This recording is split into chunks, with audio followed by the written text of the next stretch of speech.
honnêtement, franchement, en restant objectif, je ne comprends pas ce club. Voilà, je ne le comprends pas. Dans ce club, c'est l'ascenseur émotionnel. C'est-à-dire qu'on en a vu des choses en tant que supporter parisien, que ce soit à l'époque de Canal+, dans les années 2000, que ce soit sous l'ère Colonie Capital. Colonie Capital a failli nous faire descendre en Ligue 2 et on s'en est sorti. On a cru voir un renouveau lorsque QSI est arrivé et a racheté le club.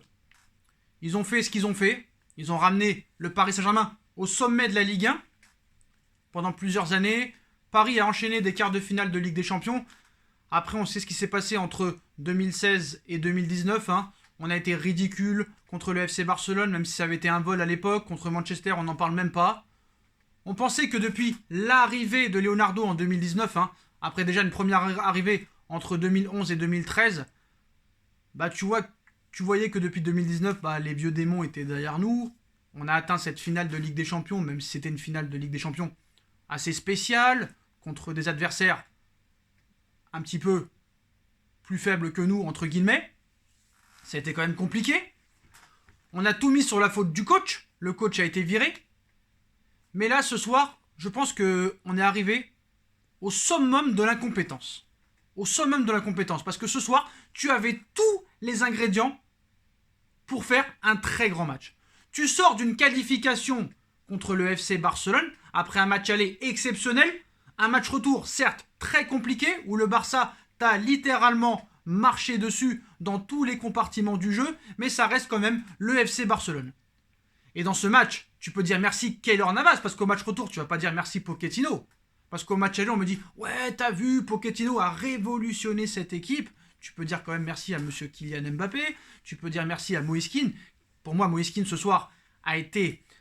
il m'a manqué, voilà, il m'a manqué. L'absence de Moïse Kean a été prépondérante ce soir. Voilà, faut dire la vérité. Moi, je vois les comportements des joueurs ce soir, exécrables. Je vois... Alors, je sais pas vraiment ce qui s'est passé, Clash, pas clash, discussion, on essaiera d'en parler. Entre Leonardo et Pochettino. Alors, beaucoup nous disent peut-être qu'il y a eu une grosse discussion, que Leonardo a donné des consignes à Pochettino, mais Pochettino n'a pas à quitter le terrain comme ça. Peu importe ce qui se passe. Alors, apparemment, André Di Maria serait sorti en pleurs dans le vestiaire. Peut-être qu'il a eu des problèmes familiaux, un drame familial, ça peut arriver. Mais Pochettino, tu restes le coach du Paris Saint-Germain. Tu dois te concentrer pendant 95 minutes sur le terrain. Peu importe ce qui se passe à côté, même si l'humain passe avant tout, tu es payé pour ça. Alors qu'est-ce qui s'est passé? C'est que Pochettino, pendant qu'il parlait avec Leonardo, Nantes égalisait. D'ailleurs, pendant l'égalisation, magnifique passe décisive de Kylian Mbappé pour le Nantais, exceptionnel, vraiment exceptionnel. C'est de l'autre côté qu'il faut avancer, c'est pas de ce côté-là. Bref, on va en reparler, mais tu avais tous les ingrédients pour faire un gros match ce soir. Tu avais tous les ingrédients. Tu sors d'une qualification contre le FC Barcelone. Lille, premier, qui perd des points à l'AS Monaco. Ce soir, tu gagnais, t'étais premier. Tu avais tous les ingrédients, tu avais la confiance après cette qualification. Alors certes, contre le Barça, on a été ridicule dans le jeu. Mais voilà, on peut comprendre qu'il y avait des vieux démons qui pouvaient ressortir et que voilà, ils voulaient vraiment tenir. Ils ont tenu grâce à un Keylor Navas exceptionnel qui a encore été très très fort ce soir parce que sur les 2 buts nantais, il peut rien faire. Mais ce soir, ce qui s'est passé, c'est une honte intersidérale ce soir. Ces joueurs-là nous prennent pour des cons. Si ces mecs-là ne veulent pas jouer au football, qu'ils se barrent, qu'ils se cassent et qu'on arrête de leur faire des passes droits à chaque fois qu'ils font un bon match. Moi, ce que je comprends pas, c'est que tu fais un excellent match au Barça. Tu enchaînes derrière, tu bats Dijon, match très sérieux. Tu bats Brest, match très sérieux. Tu te fais démolir contre le Barça malgré ce match nul, mais dans le jeu, tu as été ridicule. Et ce soir, tu te fais ridiculiser par le 16e de Ligue 1. Est-ce acceptable? Alors voilà, ce soir, le Paris Saint-Germain est toujours deuxième. Et en plus, tu as de la chance, parce que ça aurait pu être beaucoup plus lourd de conséquences. Quand tu vois l'arbitrage catastrophique ce soir, 2 guignols dans la VAR qui sont incapables de dire qu'il y a pénalty pour Nantes, ou peut-être que le deuxième but n'est pas valable pour Nantes, même si je pense qu'il est valable, il faut se rendre compte à un moment donné que tu sais même plus qui c'est les fautifs, parce que tu vois un mec comme Dagba ce soir. Mais Dagba n'a rien à faire dans le football. C'est même pas qu'il a rien à faire au Paris Saint-Germain, il n'a rien à faire dans le football professionnel. Ce gars-là n'a même pas sa place en national. Il a même pas sa place au Canet-Roussillon. C'est la vérité des choses. Ce soir, c'est encore Navas qui te sauve. Même Marquinhos et Kimpembe, ce soir, ont été défaillants. Toute l'équipe a été défaillante. Comment on fait? Quand tu te retrouves avec des Kurzawa, avec des Dagba, avec des Kehrer, comment tu veux prétendre à quelque chose? Mais c'est pas ça l'excuse. Parce que tu peux être mauvais, tu as le droit de perdre un match. Mais tu n'as pas le droit de perdre de cette façon. Ce match était dégueulasse. Et en interne, maintenant, il y a des choses qui se passent et qu'on ne sait pas. Alors ils pourront nous dire ce qu'ils veulent. Que ce soit Leonardo, que ce soit Pochettino, que ce soit Nasser Al-Khelaifi. En plein match, c'est des choses qui ne se font pas. Même s'il arrivait quelque chose à Di Maria, Pochettino, tu es payé pour être coach. Qu'est-ce que tu vas faire dans le vestiaire? Tu n'as pas à être là, tu dois être concentré sur le match. Non mais franchement, gars. Et puis nous aussi, c'est quoi cette manie d'avoir des coachs blessés? Tuchel qui se blesse cet été, Pochettino qui arrive en boitillant, on dirait une équipe déclopée. T'as les joueurs qui se blessent, t'as les joueurs qui ont le Covid, t'as les coachs qui se blessent. C'est quoi ce club? Il y a un moment donné, je comprends plus. Il y a des choses que je ne comprends plus, mais voilà. Mais moi, franchement, comment tu fais? Faut m'expliquer très clairement comment tu fais pour perdre contre le FC Nantes Atlantique après avoir fait un match exceptionnel contre le Barça où tu dois avoir un minimum de confiance. Moi, à un moment donné, ce club, il faut arrêter de nous prendre pour des cons. Voilà, il faut arrêter de nous prendre pour des cons. Déjà, c'est quoi cette composition d'équipe? Tu vas comprendre quand que Mbappé n'est pas un neuf parce que tu as peut-être... Non mais attends, mais faut arrêter. Là, à un moment donné, si la vidéo ne plaît pas aux autres, je m'en bats les couilles. Voilà, je vais dire clairement, je m'en bats les couilles. Vous allez me trouver vulgaire, mais maintenant je suis vulgaire. Si vous voulez aller me faire un procès, allez porter plainte chez les flics. La composition d'équipe. Non mais attends, mais frérot, là, nous on n'a pas besoin de toi pour faire ça. Cette composition d'équipe est lamentable. Ce soir, tu chutes contre le 15e de Ligue 1. Qu'est-ce que c'est? Explique-moi cette composition d'équipe. Alors là, honnêtement, déjà félicitations à Nantes, mais là, la composition d'équipe, tu donnes le bâton pour te faire battre. Qu'est-ce que c'est que ça? Et Leonardo, là, qu'est-ce que tu viens? Mais même si Di Maria, il a un problème, c'est pas à Pochettino de le régler. Tu peux aller le régler toi-même. Qu'est-ce que c'est, là, cette manie de venir en plein match et de venir parler à ton coach? La discrétion, faut connaître un peu. Attends, mais c'est quoi ce club? Pour qui on passe, là? Pour qui on passe? Mbappé, le dossier Mbappé, ça va durer jusqu'à quand? C'est peut-être ça aussi qui nous met dans la merde à un moment donné. Il faut savoir régler les choses. Mais là, ce soir, quand tu vois le FC Nantes Atlantique se balader, se promener, faire la passe à 10, toute la deuxième mi-temps, qu'est-ce qu'on dit? On dit quoi, là? On dit quoi? Donc c'est la faute à qui, cette défaite? C'est la faute aux joueurs? C'est la faute à l'entraîneur? C'est la faute à l'arbitre? C'est la faute aux trois? Et à un moment donné, c'est plus possible. À un moment donné, il faut dire les choses. Faut dire les choses. Oui, comme Boiré, il était entraîneur du Paris Saint-Germain à l'époque. Alors je dis pas qu'il faut prendre comme Boiré, surtout pas. Me faites pas dire ce que j'ai pas dit. Mais moi je voudrais qu'on parle de la composition d'équipe. Je voudrais qu'on parle de Julian Draxler parce que soi-disant il a été buteur ce soir, ça y est. C'est un phénomène depuis que Pochettino est revenu.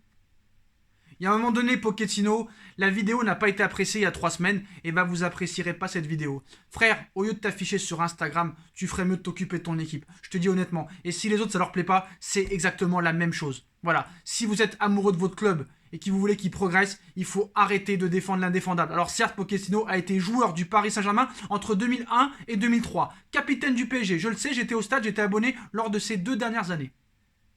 Mais à un moment donné, frère, c'est bien beau de mettre des photos sur Instagram, tout ça. Mais occupe-toi de ton équipe, parce que là, c'est plus un chantier que tu as, c'est une rénovation. Il n'y a plus rien dans cette équipe. Il n'y a rien. Alors, est-ce que les mecs, ils veulent jouer que contre le Barça, que contre Chelsea, Liverpool, le Bayern, le Real? Sans doute. Peut-être qu'ils sont plus motivés et qu'ils ont plus la volonté de jouer contre des équipes comme ça, mais tu dois rester un minimum professionnel. Un minimum professionnel. T'as le droit de perdre un match, mais pas de cette façon. De me mettre Danilo au milieu de terrain, c'est une honte. On va me dire qu'il a été bon en première mi-temps. Qu'est-ce que j'en ai à foutre? Il n'a rien apporté.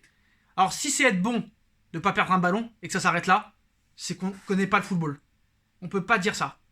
Si on me dit que Danilo a fait un grand match ce soir parce qu'il n'a pas perdu beaucoup de ballons, c'est une honte. Parce qu'en deuxième, déjà, il en a perdu beaucoup. Certes, il a fait une première mi-temps correcte, mais Mbappé n'est pas un neuf. Quand est-ce que tu vas le comprendre? Quand est-ce que vous allez le comprendre? Mbappé, si tu veux le faire jouer en neuf, il faut lui mettre un attaquant à côté de lui, style Moïse Kean ou style Mauro Icardi. Mais tu vois que Mbappé, en neuf, ça ne marche pas.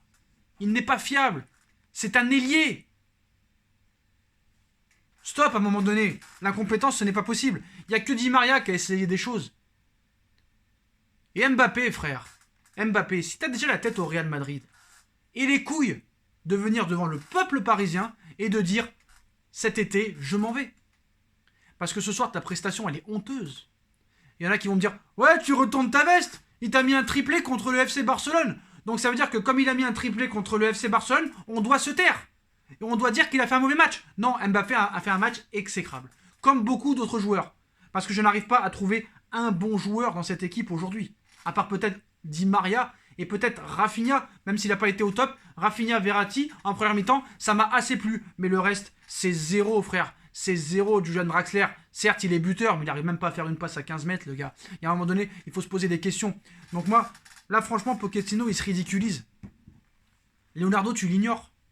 Peu importe ce qui s'est passé en interne. Tu l'ignores. Tu es payé pour entraîner ces gars, pour les faire progresser et pour être concentré et avoir les yeux rivés sur le terrain de la première à la 95e ou la 97e minute de jeu. Ce soir, tu n'as même pas réussi à être pragmatique, à essayer au moins de faire un match nul, au moins, et essayer de passer devant Lille au goal average. Mais comment on fait? Alors, c'est qui le fautif maintenant? C'est qui le fautif? C'est qui le fautif? Qui c'est qui a mis cette compo de merde? Qui c'est? Donc à un moment donné, il va falloir commencer à travailler. Arrête Instagram, frère.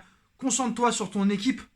Alors certes, c'est pas ton effectif, c'est pas tes joueurs, c'est pas tes choix. Mais à un moment donné, frère, le nombre de défaites que tu as depuis que tu es arrivé, je sais pas s'il y a un coach parisien depuis l'ère QSI qui a commencé aussi mal au Paris Saint-Germain.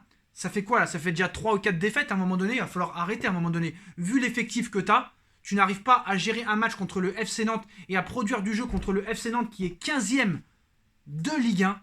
Il y a un problème. À un moment donné, il y a un problème. Il faut arrêter de prendre les gens pour des cons un minimum. Parce que ce soir, vous nous avez encore affiché, ridiculisé. Que ce soit les joueurs, l'entraîneur et le directeur sportif. Alors même si Leonardo, qui est l'un des seuls mecs compétents dans ce club, s'y met aussi à devenir fou, il y a un moment donné, stop. Stop, stop, stop. Et quand le prince voit ce piètre spectacle, quelle envie il a de mettre de la monnaie, le gars? Ça sert plus à rien de mettre de la monnaie.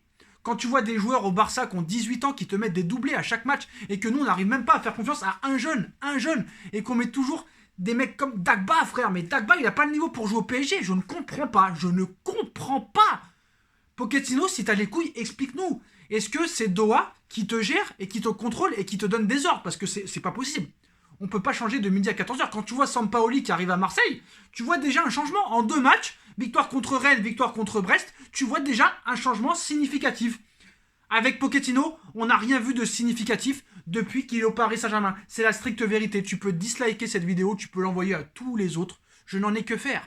Ils ont qu'à porter plainte. Celui qui n'est pas content, il ne regarde pas mes vidéos. Mais c'est la stricte vérité qui est dit ce soir. Voilà, c'est tout.